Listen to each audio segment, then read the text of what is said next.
This is another Swordier box. And I saw that they had some functional Lord of the Rings swords. And you know me, if it's Lord of the Rings, I want it. I'm going to try to use whatever I last unboxed to unbox what I'm currently unboxing. This is what I last unboxed. Is this the most practical thing to do? No, it is not. Am I committed to the bit now? Yes.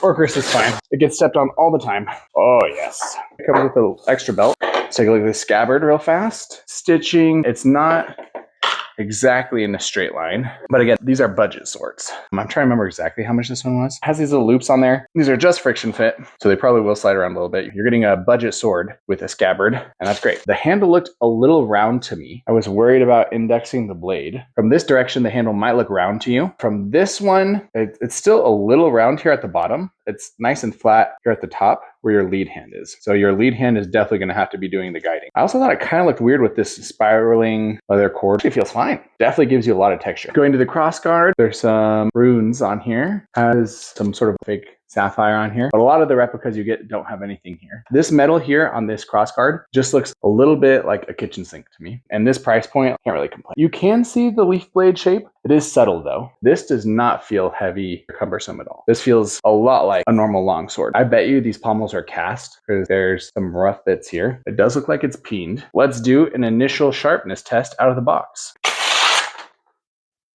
Well, that's pretty good. Let's try the same edge. Ooh, let's try the other edge.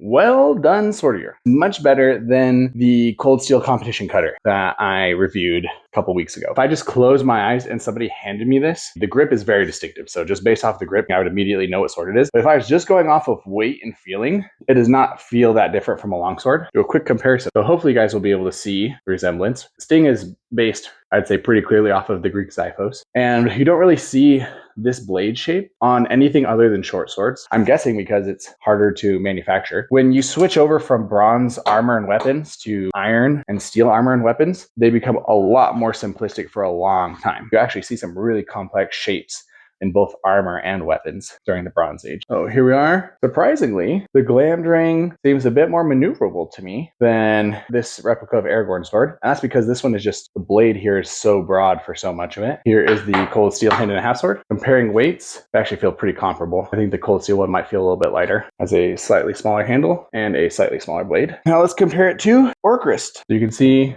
the Glamdring sword is much bigger. It feels lighter and easier to maneuver. If I had to choose, I would take this one 100% of the time. Let's put it into the scabbard, see if there's any rattle. I mean, there's a little check retention. Not really a whole lot, I would say. So far, I'm very excited